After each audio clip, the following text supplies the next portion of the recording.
Bapa, kami mengucap syukur buat hari ini Tuhan, karena kami bisa beribadah, memuji dan membesarkan nama-Mu, menyembah nama-Mu. Saatnya Tuhan, kami juga akan mendengarkan firman-Mu, biar firman-Mu ini menguatkan kami, membuat iman kami bertumbuh, mengajarkan kami banyak hal. Tuhan, kami sediakan hati kami mau mendengar apa yang diberitakan oleh firman-Mu. Pakai hamba-Mu Tuhan yang akan memberitakannya. Di dalam nama Tuhan Yesus Kristus. Amin. Pada seri khotbah lalu kita telah belajar tentang 5 hal mengapa kita perlu menetapkan tujuan untuk tahun 2021. Saya berharap bahwa Anda telah mengambil langkah untuk menjadikannya aksi, karena iman tanpa perbuatan adalah mati. Namun kita perlu ingat bahwa tidak semua tujuan pantas untuk dilakukan. Tidak semua tujuan berkenan pada Tuhan. Dan tidak semua tujuan diberkati Tuhan. Tuhan tidak memberkati tujuan yang kita buat, misalnya, tahun ini saya ingin menceraikan istri saya dan kawin lagi. Tuhan tidak akan memberkati tujuan seperti ini. Tuhan tidak memberkati tujuan yang didasarkan pada keinginan daging dan untuk memuaskan nafsu kita. Jadi apa saja tujuan yang diberkati Tuhan? Hari ini saya ingin mengajarkan 5 tujuan. Pertama, yaitu tujuan yang membawa kemuliaan bagi Tuhan. Alkitab berkata, jika engkau makan atau jika engkau minum atau jika engkau melakukan sesuatu yang lain, lakukanlah semuanya itu untuk kemuliaan Allah. 1 Korintus 10 ayat 31. Coba ingat, apakah Anda pernah ke restoran dan ketika melihat daftar menu, apakah Anda berpikir, menu mana yang membawa kemuliaan bagi Tuhan? Terus terang saya tidak pernah berpikir seperti itu. Karena biasanya jika ke restoran kita akan memilih mana makanan yang paling enak, paling murah, atau yang lagi promo. Namun kita juga bisa berpikir seperti ini. Mana makanan yang sehat, yang bergizi, dan rendah kalori. Karena jika kita sehat, kita bisa melayani Tuhan. Tuhan tentu saja ingin kita sehat, panjang umur, melayani lebih banyak lagi. Jadi, tentu saja jika kita membuat rencana sesuai dengan tujuan Tuhan ini, maka Ia akan memberkatinya. Firman tadi juga berkata bahwa kita dapat melakukan segala hal jika kita memiliki sikap yang benar dan alasan yang benar, yaitu untuk memuliakan Tuhan. Saya ingat 21 tahun yang lalu, ketika saya lulus untuk kuliah di Korea, kampus kami ada di perbukitan yang sangat indah, sekitar 80 km dari kota Seoul. Perkuliahan biasanya dilaksanakan pada musim gugur dan musim semi, di mana udara sejuk dan pemandangan alam yang sangat menakjubkan. Pokoknya tidak pernah ada di Indonesia. Dan dari asrama, saya bisa memandang pegunungan yang diselimuti pohon-pohon berwarna-warni, sama seperti berada di negeri dongeng. Di bawah kampus kami ada bentangan sungai yang airnya jernih. Biasanya membeku di musim dingin, sehingga kita bisa berjalan di atasnya. Kita sering bercanda bahwa kita berjalan di atas air, itu bisa kita lakukan di sana. Hati saya selalu dipenuhi dengan rasa syukur, dan hadirat Tuhan sangat nyata. Saya seperti berada di Firdaus. Saya bersyukur untuk sekolah itu, untuk para profesor yang mengajar dengan sepenuh hati dan menjadi inspirasi. Saya bersyukur dengan makanan yang selalu tersedia hangat dan sehat di kantin sekolah. Saya bersyukur dengan teman-teman sekamar yang chatty dan messy.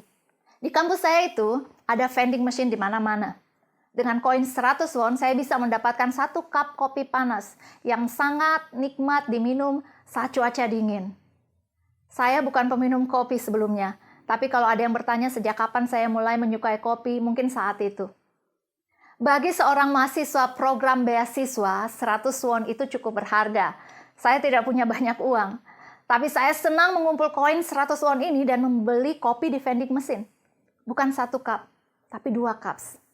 Kemudian saya akan pergi ke pojok kampus yang memiliki pemandangan paling indah dan meminum 1 cup kopi tersebut. 1 cup kopi lainnya saya berikan untuk Tuhan. Gimana caranya? Jadi saya ini sering ngopi bareng sama Tuhan waktu itu.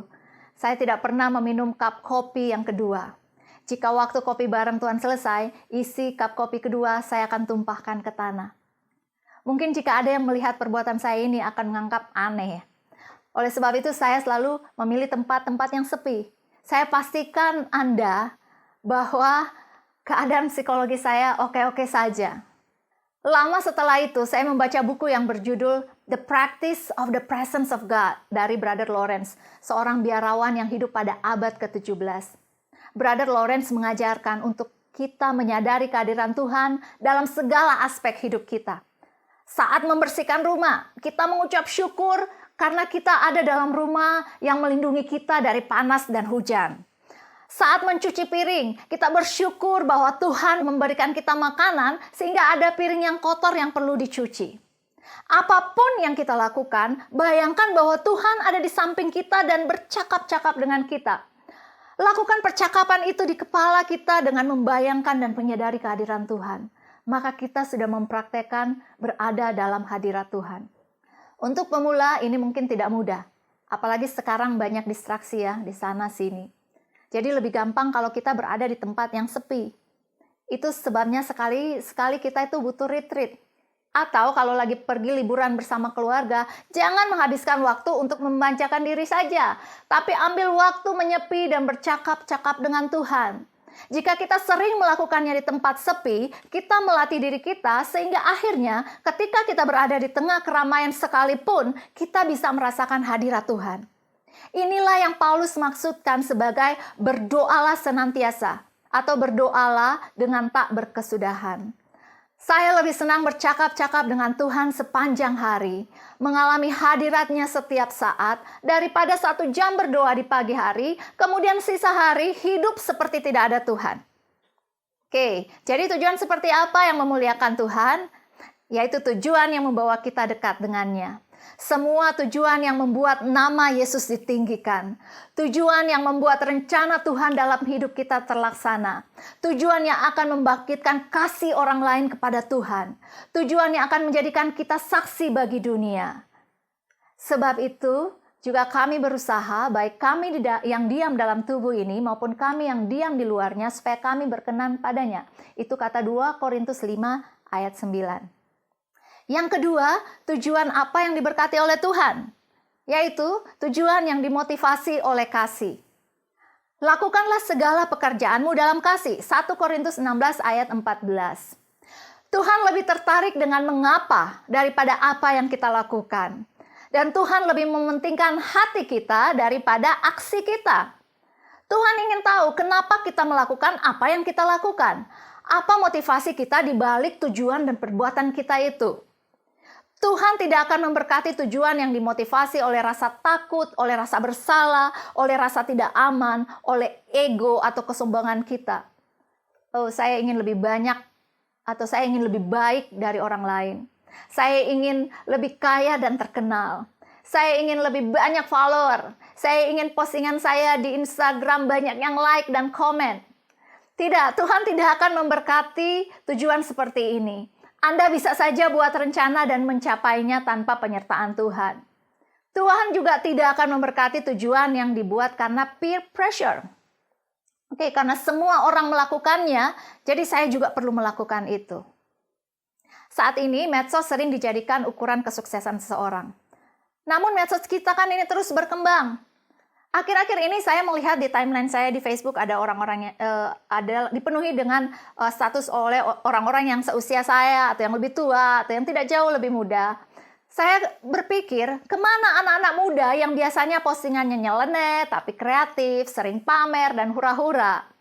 Kemudian saya tahu bahwa banyak anak muda sekarang mainnya di Instagram. Kabarnya di sana mereka bisa lebih mengekspresikan diri dan menyalurkan aspirasi. Oleh sebab itu, walaupun saya punya akun Instagram, tapi saya butuh waktu untuk bisa menyesuaikan diri. Tapi kemudian Instagram mulai sepi. Dan saya bertanya-tanya lagi, mengapa ya? Kemana anak-anak muda yang kreatif, yang mau beraspirasi dan menonjolkan diri itu pergi? Nah, kemudian saya mendengar ramai orang membicarakan TikTok. Di mana-mana anak muda mulai menari dan buat aksi lucu. Tapi yang lebih lucu lagi, banyak orang tua ikut-ikutan seperti anak muda. Seakan-akan mereka menolak untuk tua dan kembali ke masa remaja. Mengapa Anda punya medsos? Bagaimana Tuhan dapat dimuliakan oleh keberadaan Anda secara online? Apakah setiap kali Anda posting sesuatu Anda berpikir, apakah Tuhan akan disenangkan atau malah Tuhan dipermalukan? Anda yang mengaku orang percaya, rajin ke gereja, tapi status Anda membuat orang lain justru bangga karena mereka tidak kenal Tuhan. Jika percaya pada Tuhan yang Maha Kasih, pencipta semesta, menjadikan seseorang seperti Anda, apakah ada orang lain yang mau ikut percaya? Apalagi tujuan yang tidak diberkati Tuhan. Ada tujuan yang dimotivasi oleh iri hati atau dengki. Tuhan tidak akan memberkati tujuan seperti itu. Saat ini mudah sekali untuk menjatuhkan orang lain dan mencemarkan nama baik orang. Jangan sampai anak-anak Tuhan ikut-ikutan membuat atau menyebarkan berita hoax, berita bohong yang tidak teruji kebenarannya. Tuhan juga tidak ingin memberkati tujuan kita yang bisa membahayakan orang lain. Saat pandemi ini banyak sekali berita beredar, dan berita-berita yang kelihatannya bagus tetapi menyesatkan, memberi orang harapan palsu yang bisa berbahaya. Mungkin Anda berpikir, iya tapi kan tujuan saya baik, memberikan informasi kepada orang lain. Saya sakit COVID, minum air jeruk panas, saya kemudian sehat. Oke, itu bekerja untuk Anda. Mungkin daya tahan tubuh Anda kuat, tapi bukan karena jeruk panas. Orang lain yang mengikuti saran Anda melakukan hal yang sama, sekarang kritis di rumah sakit. Entah bisa bertahan hidup atau tidak. Meskipun motivasi Anda benar dan baik, tapi lakukan dengan tanggung jawab dan dengan pengetahuan yang benar. Karena firman Tuhan berkata, umatku binasa karena tidak berpengetahuan. Apalagi tujuan yang tidak diberkati Tuhan. Tujuan yang didasarkan oleh materialisme atau keserakahan. Saya ingin punya mobil yang lebih mewah. Saya ingin punya sepatu bermerek berharga jutaan rupiah. Dan ada banyak lagi tujuan yang tidak diberkati Tuhan. Yaitu misalnya tujuan yang dimotivasi oleh rasa takut, oleh rasa marah, rasa cemburu. Tuhan hanya akan memberkati tujuan yang berdasarkan kasih. Kejarlah kasih itu dan usahakanlah dirimu memperoleh karunia-karunia. 1 Korintus 14 ayat 1. Ketiga, tujuan yang diberkati Tuhan adalah tujuan yang memenuhi panggilan Tuhan. Apa tujuan panggilan Tuhan dalam hidup Anda? Apakah Anda sudah tahu dan sedang menjalaninya? Atau Anda pun sedang bertanya-tanya? Ada 5 tujuan Allah dalam hidup Anda. Anda yang belum tahu tentang kelima tujuan ini, belum pernah mendengarnya, atau Anda adalah anggota gereja Galili yang pernah tahu tapi sudah lupa, atau ingin belajar kembali tentang tujuan Allah dalam hidupmu, kirimkan message ke inbox kami di Facebook atau YouTube.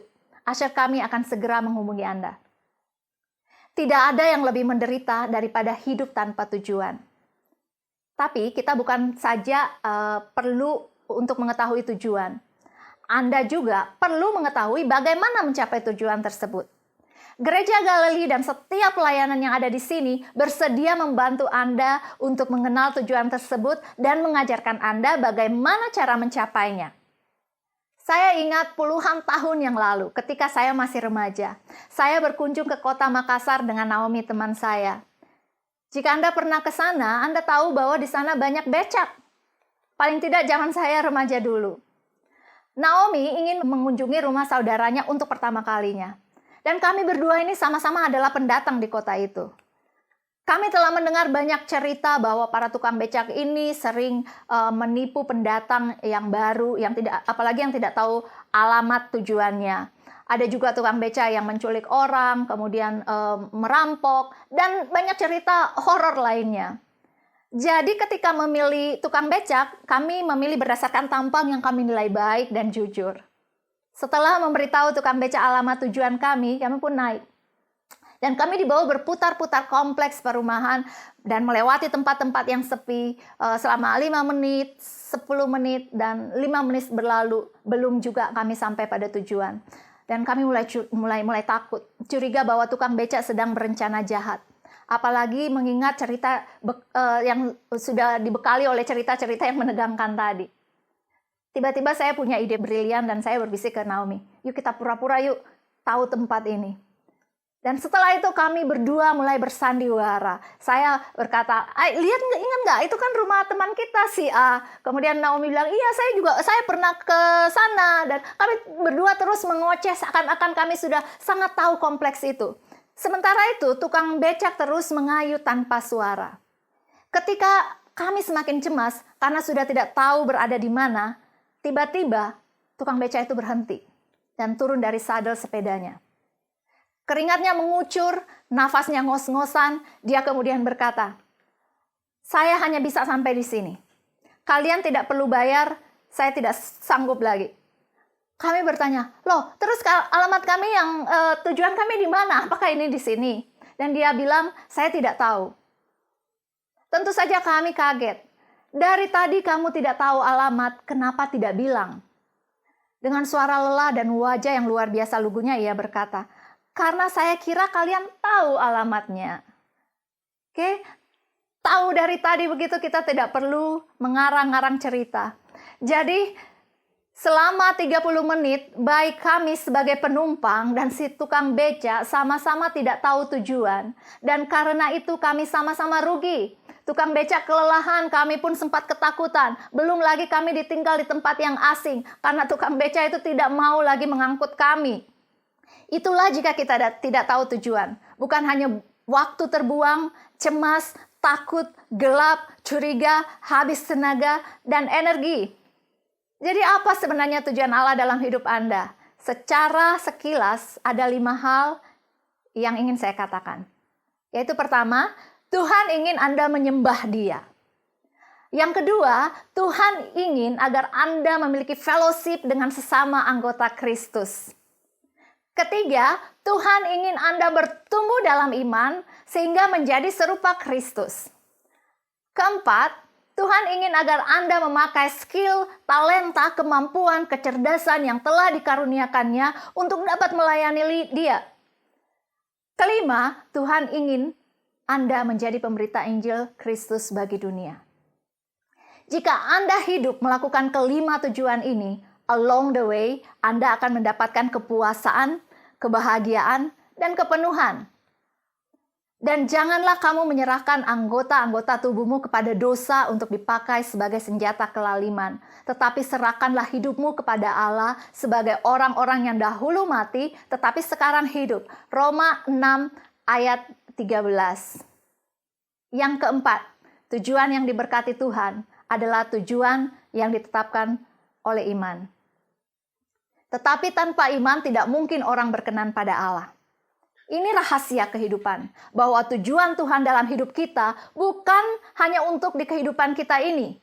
Namun terlebih dari itu untuk tujuan hidup kita dalam kekekalan. Jika kita tidak tahu akan hal ini, atau jika kita tidak memiliki iman dalamnya, maka kita hanya akan menetapkan tujuan-tujuan jangka pendek. Kita bisa saja menetapkan tujuan untuk bisa sekolah sampai sarjana, berumah tangga, dan beranak 3, memiliki rumah megah dan mobil mewah. Tapi kita lupa mempersiapkan diri untuk tujuan hidup selanjutnya. Kita akan menghalalkan segala cara untuk mendapatkan apa yang kita inginkan tanpa takut penghukuman Tuhan. Selama tujuan kita di bumi tercapai, kita mengira bahwa akan hidup bahagia. Semua bisa terjadi seperti itu. Tujuan jangka pendek kita bisa terwujud. Namun ketika kita memiliki segalanya, barulah terasa bahwa ada yang kosong dan hampa dalam hidup ini. Salomo berkata, semuanya sia-sia. Apa yang ada di kolong langit ini sia-sia. Salomo saja yang dengan segala kekayaan, kejayaan, dan kemasyhuran, has it all, mencapai impian tertinggi yang bisa dialami oleh manusia. Tetapi ketika semua itu ia miliki, semua tujuan jangka pendeknya tercapai, ia merasa kosong dan hampa. Tidak ada lagi yang perlu dicapai karena ia telah memiliki segalanya. Apakah ia menjadi bahagia? Tidak. Sebaliknya, ia menjadi depresi. Tidak ada lagi alasan bagi dia untuk bangun esok hari. Di Korea, setiap bulan November ada 1 hari keramat bagi seluruh bangsa. Waktu itu jam kantor akan mulai lebih siang. Jalanan dan rumah penduduk sepi. Gereja dan wihara penuh dengan para orang tua, kakek, nenek, om, tante berdoa. Anak yang baru lulus SMA tegang karena mereka akan mengikuti ujian perguruan tinggi yang disebut Suneng. Kalau di kita dikenal dengan UMPTN. Suneng akan menentukan masa depan mereka secara hitam putih. Jika mereka lulus masuk universitas ternama, maka masa depannya cerah. Namun jika tidak, maka masa depannya cilaka. Nasib mereka ditentukan di hari keramat tersebut. Itu sebabnya para orang tua memenuhi tempat ibadah, berdoa untuk memohon belas kasihan Tuhan yang mereka percaya agar Tuhan bisa menolong anak mereka. Tapi persiapan suneng ini bukan dimulai hari itu. Bukan juga beberapa minggu atau beberapa bulan sebelumnya. Melainkan bertahun-tahun sebelumnya. Sejak seorang anak SD, bahkan TK, mereka sudah dipersiapkan dengan berbagai les tambahan untuk meningkatkan kompetensi mereka di atas yang bisa diberikan sekolah. Orang tua bekerja keras dan menghabiskan rata-rata sepertiga pendapatan mereka agar anak mereka bisa ikut les ini itu. Anak-anak belajar dari pagi sampai malam. Ada yang memulai belajar jam 6 pagi dan selesai jam 10 atau jam 11 malam. Waktu, tenaga, biaya ditujukan untuk bisa lulus masuk perguruan tinggi ternama.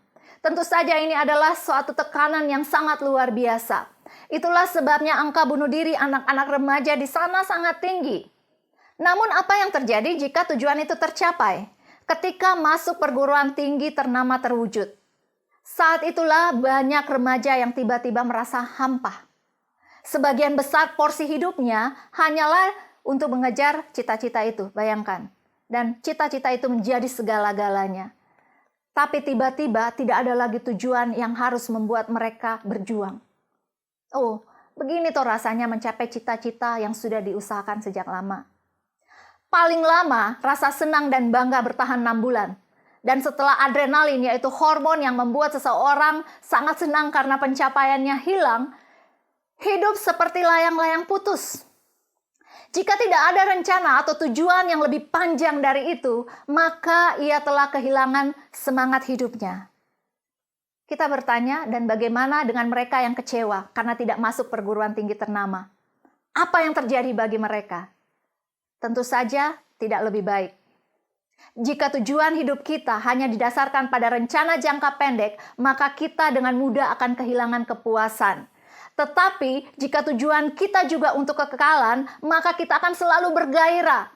Bahkan ketika usia kita sudah sangat tua, tubuh lemah, atau ketika hidup kita tidak lama lagi, ada gairah yang menyala-nyala karena kita akan segera bertemu dengan Pencipta. Sama seperti lagu himne zaman dulu yang berkata, "Oh Yerusalem, kota mulia, hatiku rindu ke sana." Coba bayangkan, di mana di dunia ini ketika seseorang menghadapi akhir hidupnya, justru ada gairah dan kerinduan yang dalam karena tak lama lagi mereka akan bertemu dengan Tuhan Penciptanya. Bertemu dengan orang-orang yang dikasihinya, yang telah terlebih dahulu dipanggil Tuhan. Tetapi sekarang mereka yang merindukan tanah air yang lebih baik, yaitu tanah air sorgawi. Sebab itu Allah tidak malu disebut Allah mereka, karena Ia telah mempersiapkan sebuah kota bagi mereka. Oke, yang kelima, yang terakhir, tujuan yang diberkati Tuhan adalah tujuan yang dicapai oleh kuasa Tuhan. Bukan dengan keperkasaan, bukan dengan kekuatan, melainkan dengan rohku, firman Tuhan semesta alam. Sakaria 4 ayat 6. Kita bisa saja membuat tujuan dengan motivasi yang benar, oke, yang didasarkan oleh iman, oke, dan untuk memuliakan Tuhan. Tapi ada satu hal lagi yang perlu kita lakukan, yaitu melakukannya dengan kuasa Tuhan, dengan kekuatan dan dengan roh Tuhan. Waktu masih muda dulu dan masih jadi orang percaya mula-mula, saya berdoa dan bertanya Tuhan untuk segala hal. Bahkan untuk membeli sabun cuci merek apapun saya berdoa dulu. Namun tahun berlalu saya mulai kurang berdoa dan minta bertanya atau minta konfirmasi tentang segala hal. Ya, saya tahu dan percaya apa yang Tuhan inginkan karena semakin lama bergaul dan mengenal Tuhan, kita semakin dewasa dan harusnya bisa memilih dengan bijaksana. Anak-anak saya tidak perlu bertanya kepada saya baju apa yang harus mereka pakai hari ini atau deodoran merek apa yang cocok. Saya juga tidak ingin direpotkan dengan pertanyaan-pertanyaan yang sepele. Bahkan saya bangga jika mereka mulai bisa mengambil keputusan dan memikul tanggung jawab. Namun sering kita kebablasan. karena overconfidence, melakukan sesuatu yang kita anggap baik. Ingat, tidak semua intensi yang benar akan menghasilkan kebaikan jangka panjang. Salah satunya adalah dalam menolong orang. Secara pribadi, saya ingin menolong banyak orang. Tapi karena sumber daya yang terbatas, tentu saja saya harus memilih-milih. Saya kemudian membuat kriteria. Oke, jika Tuhan mempertemukan saya dengan orang yang membutuhkan, berarti itulah orangnya. Tujuannya sepertinya baik, berdasarkan kasih dan untuk memuliakan Tuhan, serta tentu saja memenuhi tujuan Tuhan sendiri. Tapi apakah hasilnya baik? Ingat, di sekitar kita banyak serigala berbulu domba. Jika kita mengandalkan kekuatan sendiri, mungkin kita tidak bisa mengenal mereka dan akhirnya menjadi mangsa. Oleh sebab itu, kita perlu mencari hikmat dan bertanya kepada Tuhan. Lihat, aku mengutus kamu seperti domba ke tengah-tengah serigala. Sebab itu, hendaklah kamu cerdik seperti ular dan tulus seperti merpati. Matius 10 ayat 16. Sebagai orang Kristen, kita diajarkan untuk bisa memberi dan bermurah hati. Tapi saya belum lama tahu bahwa kemurahan hati orang Kristen ini telah menghancurkan harkat dan martabat bagi kelompok lain. Contohnya, lebih 1 dekade yang lalu, negara Haiti dilanda oleh gempa bumi yang hebat, yang menghancurkan negara mereka. Ibu kota mereka, Port-au-Prince, waktu itu jadi puing-puing. Ada lebih dari 300.000 orang yang meninggal pada saat itu. Setelah bencana itu, seluruh dunia tergerak untuk membantu, memberikan donasi. Dan tentu saja banyak dari mereka adalah gereja-gereja, organisasi misi atau organisasi Kristen yang tujuannya tentu saja baik. Namun ketika dievaluasi 1 dekade berjalan, dalam sebuah dokumenter yang berjudul Poverty Inc. digambarkan bahwa bantuan kemanusiaan telah membuat perekonomian lokal yang hancur karena gempa bumi tidak berdaya untuk bangkit kembali. Contohnya, para petani kapas, salah satu produksi utama negara itu, tidak bisa menjual kapas mereka. Karena negara-negara Eropa dan negara Amerika mengirimkan bertonton baju bekas layak pakai yang bisa diperoleh secara gratis. Pengusaha kapas, gulung tikar, dan pekerja kebun kapas kehilangan pekerjaan. Demikian juga ketika para petani di sana mulai menanam padi, ada negara maju yang mendatangkan beras subsidi. Para petani yang tidak bisa bersaing dengan beras impor yang lebih bermutu dan lebih murah jadi gulung tikar. Ini terjadi selama bertahun-tahun. Akhirnya angka pengangguran tinggi, lapangan kerja tidak tercipta, angka kriminalitas meningkat, angka kemiskinan meningkat pula, kebanggaan dalam bekerja semakin lama semakin berkurang. Dan setelah bertahun-tahun dimanjakan oleh bantuan kemanusiaan, dunia telah menciptakan satu generasi yang lemah tanpa daya juang. Donasi dalam jangka waktu lama telah mematikan kreativitas dan menciptakan ketergantungan. Dan tentu saja masih banyak contoh lain yang terjadi di negara-negara Afrika atau belahan dunia lainnya, dan tidak perlu jauh-jauh, bahkan terjadi di Indonesia. Galilei adalah gereja yang menjadikan misi sebagai tujuan akhir dari journey pemuritan. Semua anggota diharapkan untuk bisa menjadi utusan misi di dalam dunia atau di marketplace. Kami juga selalu tanggap dengan bencana atau tragedi kemanusiaan yang ada. Tapi tentu saja semuanya harus dilakukan dengan bijaksana dan dengan hikmat serta kekuatan dari Tuhan. Kita tidak boleh selalu percaya dengan pengertian kita sendiri, karena kadangkala pengertian kita itu ujungnya bermasalah. Ini adalah ayat terakhir hari ini. Percayalah kepada Tuhan dengan segenap hatimu, janganlah bersandar pada pengertianmu sendiri, akuilah Dia dalam lakumu, maka Ia akan meluruskan jalanmu. Amsal 3 ayat 5-6. Mari kita berdoa. Tuhan, kami bersyukur untuk firman Tuhan pada hari ini yang mengajarkan kami tentang 5 tujuan yang diberkati Tuhan. Biarlah Tuhan dalam membuat rencana dan tujuan untuk tahun 2021 ini, kami menyelaraskan dan menyesuaikan tujuan-tujuan itu dengan kehendak-Mu sehingga dapat Engkau berkati Tuhan. Tolong kami untuk bisa berhikmat dan bijaksana. Tolong kami untuk mengevaluasi kesalahan-kesalahan yang kami lakukan tahun sebelumnya dan memperbaikinya pada tahun tahun ini. Tuhan tolong agar tahun ini menjadi lebih baik dari tahun yang lalu. Tuhan tolong agar tahun ini meskipun kami menghadapi pandemi secara global, tetapi sebagai orang-orang percaya, Tuhan kami dipimpin oleh hikmat Tuhan, kami dipimpin oleh Roh Tuhan, sehingga kami dapat melakukan terobosan-terobosan, terlebih dari itu kami dapat melakukan hal-hal yang besar, dan semuanya ini bisa terjadi untuk kemuliaan nama Tuhan semesta. Terima kasih Tuhan, kami berdoa di dalam nama Tuhan Yesus Kristus. Amin.